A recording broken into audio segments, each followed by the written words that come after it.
Here we go. Aaron Cantu here with Caleb Plant, the IBF 168-pound title holder, man. You put on a clinic in your last performance against Lee, man. What did you make of your last performance? I thought it was great. I went out there and did exactly what I set out to do, which is, stop him. And if it came early, then it did. But got him out there just how I wanted to. So.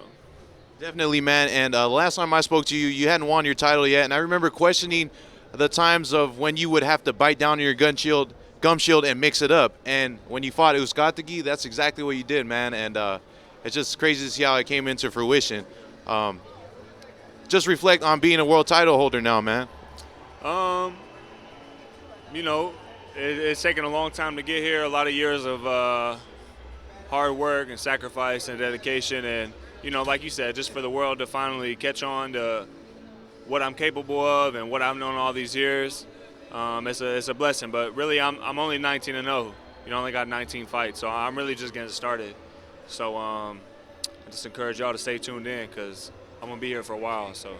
And you said, "Don't take my word for it. I'm gonna prove it," and that's what you did. And what are you gonna continue to do as far as to be able to keep the IBF title? Well, just really taking one step at a time. I'll probably fight at the beginning of the year sometime, and just bring y'all the best fights, the biggest names. And if I can't do that, I might just go ahead and get into it with my mandatory. And if everything works right, then hopefully I'll be able to bring it home to Tennessee. That's what we're working on. So. Good deal, man. Now, Caleb Truax pulled out of his fight against Quillen because he had an Achilles injury, and the winner of that fight was supposed to be your mandatory. So this is kind of making it probably longer until you can get a unification fight. What do you make of that whole situation?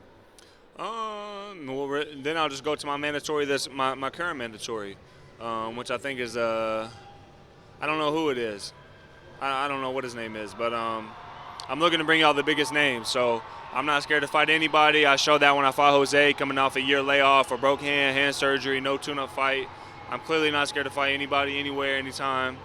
I got my voluntary defense against Mike Lee out of the way because Caleb Truax and Peter Quillen wasn't able to figure out the first time either when, the headbutt. So I'm the champ. I should be able to stay busy. And because I had only fought once, the previous year. So we're just looking to stay busy with Mike Lee. And, now we're looking to bring you all the biggest names we can or knock out my mandatory. So. For sure, Caleb. Now, let's be real, man. Your name has become synonymous with one David Benavidez. He's not a world title holder right now, but he's going to fight Dirrell. First of all, before we talk about that potential fight between you and him, what do you make of his fight against Dirrell coming up? I think it'll be easy for him, fairly easy. Dirrell, he's pretty old. He's been in some tough fights. I don't think he's got a whole lot left in the gas tank. I don't know where his passion is, for the sport. So I definitely think it's not going the distance. So I think it'll be a fairly easy fight. And as far as a potential clash down the road against Benavidez, a fight that people are starting to really talk about, man, how do you foresee that in the near future? When it happens, because it will happen, I'll begin my hand raised without a doubt. A lot of people are on his side right now with everything that he's doing, but look how close this fight was with Ronald Graville. What if I had a close fight with Ronald Graville? What would people say about me? What if I got dropped by Ronald Graville? Did he get dropped by Ronald Graville? He did, yeah. So you have such a close fight with him that you have to have a rematch. None of my fights have even been close at all. So you have a tough fight with somebody like Ronald Graville. Come on, man. There's levels to this sport. So. And stylistically, it's a great fight because you're a boxer with a great IQ and something that he hasn't seen in his career yet. Yeah, he's never seen nobody like me. He may have a couple more fights than me, but he don't have the experience I have. I'm a Golden Glove national champion. I'm an Olympic alternate. I've been in the WSB. I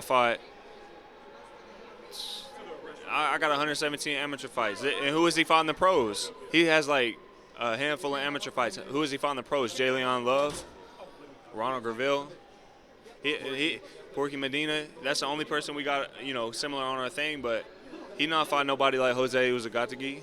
He hasn't fought anybody like him. The closest one is Ronald Graville, and how did that fight go with him? It was close. So, Caleb, you think he's relatively unproven at the world stage as far as his resume? That everyone else can decide that. I don't care about that. I know he can't beat me, though. I'm the best super middleweight walking God's green earth. That's a fact. Who did Billy Joe Saunders beat to win his world title? What's his name? Oh, okay. Yeah. And, you know, a washed-up George Groves, who was about to retire anyways. That's what's up, man.